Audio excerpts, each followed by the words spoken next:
In this first exercise, we'd like to determine the component of Q tangent to the plane defined by forces P and F.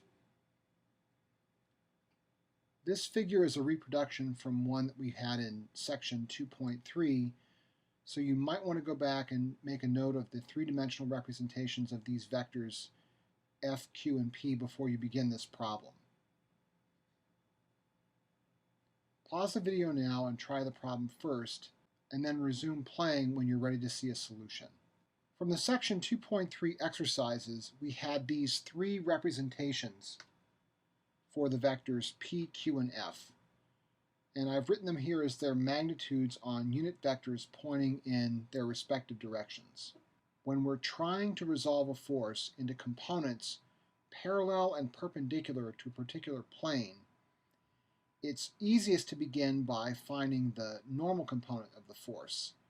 What we need to do is to define a unit normal to the plane, which we can do by finding a cross product between the two vectors that are defining the plane. In this case, we could cross UP into UF to define such a unit normal. We could then find the projection of Q on that unit normal and find the tangent component by taking the difference between the magnitude of Q squared and the magnitude of the normal component squared.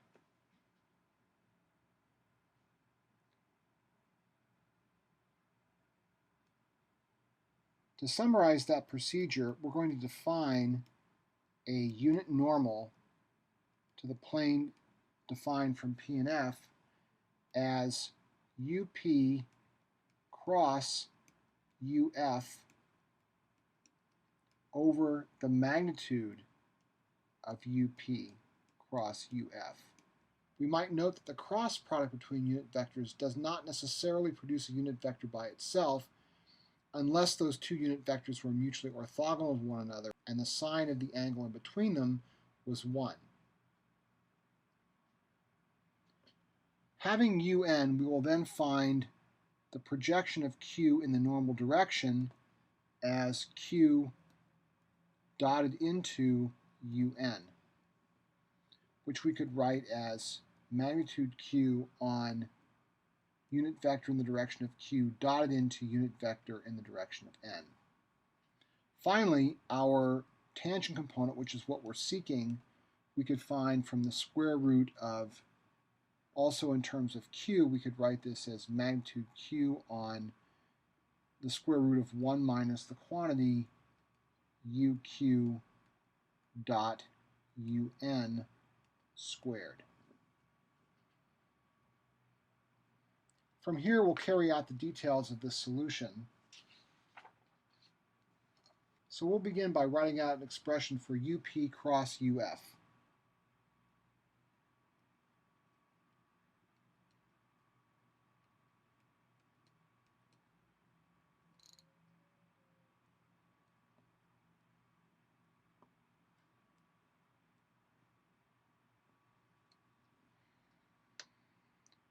We have the components of UP as 2/7 minus 6/7 and minus 3/7, and the components of UF as root 3 over 2 root 2, 1 over 2 root 2, and 1 over root 2. And that gives us a value in the I direction that is minus 6/7 times 1 over root 2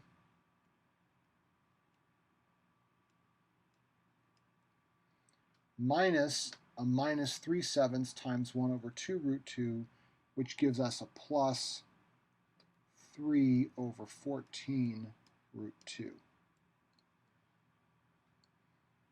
We have a minus j component, which is 2/7 times 1 over root 2,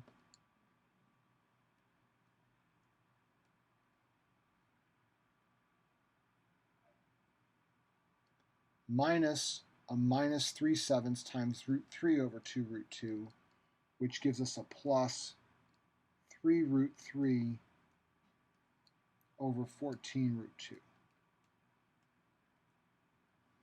And finally, we have a plus k component, which is 2/7 times 1 over 2 root 2 minus a minus 6/7 times root 3 over 2 root 2.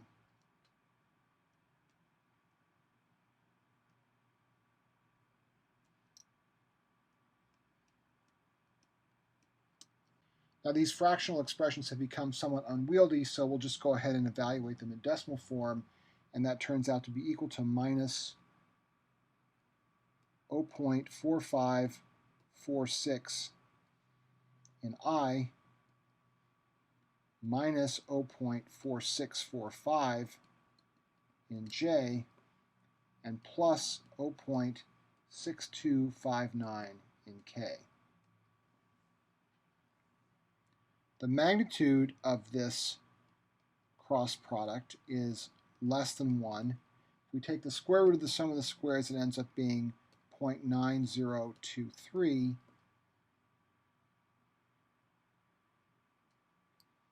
And so we can take our calculated value of UP cross UF and divide it by its own magnitude, and the corresponding unit normal turns out to be minus 0.5038 in I, minus 0.5148 in J, and plus 0.6937 in K. Our dot product between the unit vector along Q and UN is minus 2/11 times minus 0.5038 plus 6/11 times minus 0.5148 and minus 9/11 times 0.6937, and that value turns out to be equal to minus 0.7568. The value of our tangent component of Q to the plane defined by P and F then is 3 pounds times the square root of 1 minus 0.7568 squared, and that number turns out to be 1.961 pounds. For our second example, we have what is proposed to be a flat quadrilateral element, and we want to describe and perform a test using cross products that will verify if all four nodes actually do lie in the same plane. As part of this, we'll actually do A and B together because we'll be able to then determine the unit outward normal to the surface. And then finally, we also want to determine the surface area of the element. We know that any 3 points will define a plane, and so we're not guaranteed if we're given 4 points that they will all be coplanar. So we need to come up with some way of using cross products to verify that in fact these 4 nodes lie in the same plane, or verify that they don't. If they do lie in the same plane, then we can also use the cross product to determine the surface area of the element, and we'll get to that shortly. Pause this video now and see if you can solve this problem. When you're ready, resume play to take a look at one solution. If these 4 nodes are actually coplanar, then we should get the same unit normal from the cross product of any 2 relative position vectors, no matter where we start in the quadrilateral. So for instance, if I use these opposing nodes 1 and 3 as my basis, and I define a relative position vector from 1 to 2 and a second relative position vector from 1 to 4, then I will define U1 as the cross product of R12 and R14 divided by its own magnitude. And separately, I can define 2 other unit vectors beginning from node 3. I can define a second unit vector as R34 cross R32 divided by its own magnitude.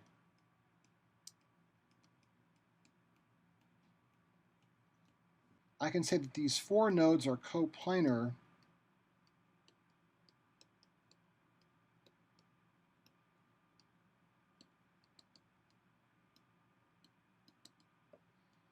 if U1 is identical to U3. What about the cross-sectional area issue? Consider this magnitude R12 cross R14. From the definition of the cross product, this would be the magnitude of R12 times the magnitude of R14 times the sine of the angle theta in between them. Well, if we come up to our figure here, if this is theta, then R14 sine theta would be this distance right here. And what we would have is the area of the parallelogram defined by R12 and R14 would be exactly equal to this magnitude. Similarly, if we were to take the magnitude of R34 across R32, it would define the magnitude of this parallelogram. Note that we can think of our element as a composition of two triangles, each of which is half of one of those parallelograms. And so we can say that the area of that element is a simple average of the magnitudes of the cross products R12 cross R14 plus R34 cross R32. So with that outline in mind, let's go ahead and define our relative position vectors and then carry out the details. So R12 is R2 minus R1, and if we take a look at the coordinates, we'll see that this relative position vector is 5i plus 20j minus 5k centimeters. R14 is R4 minus R1, and that's minus 15i plus 0j plus 3k centimeters. R34 is R4 minus R3, and that's 5i minus 15j plus 2k centimeters.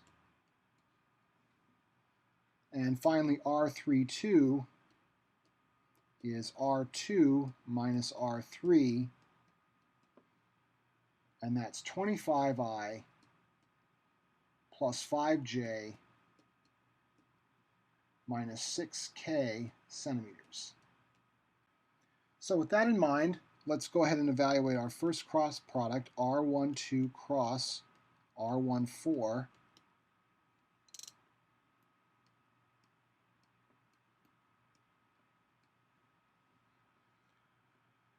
So we have for our middle row 5, 20, and minus 5, and minus 15, 0, and 3.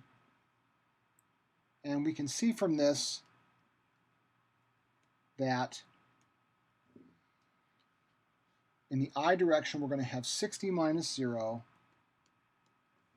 and in the minus j direction we're going to have 15 minus 75. So it's a minus 60 again, or plus 60j. And in the k direction, we're going to have 0 minus a minus 300, or plus 300k centimeters squared. For R34,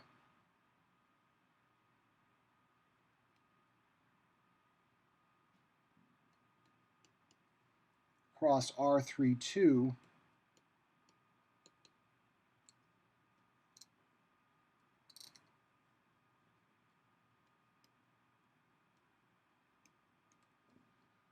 we have 5, minus 15, 2 crossed into 25, 5 minus 6.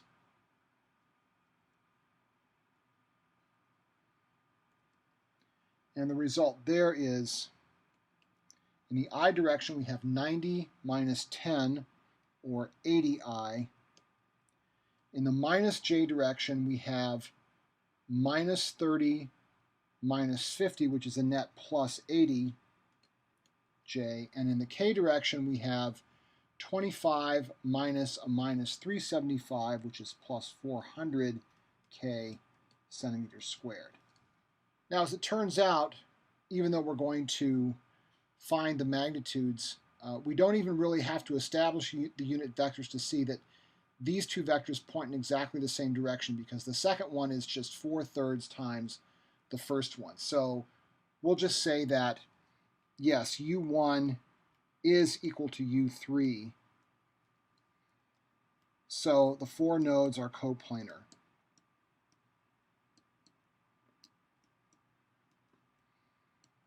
And in fact, we can see that the relationship between the x, y, and z components follows a ratio of 1 to 1 to 5, with the multiplier being 60 in the first case and 80 in the second case. So our unit normal is 1 over root 27 in I, and 1 over root 27 in J, and 5 over root 27 in K. And this is also clearly pointing outward away from the origin. We have all three components in the positive direction. As it turns out, the magnitudes of these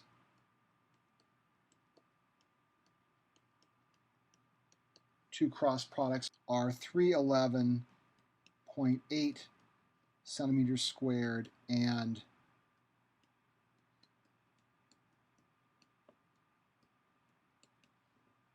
415.7 centimeters squared. So the area that we're seeking is just a simple average of those two values, and that turns out to be equal to 363.7 centimeters squared.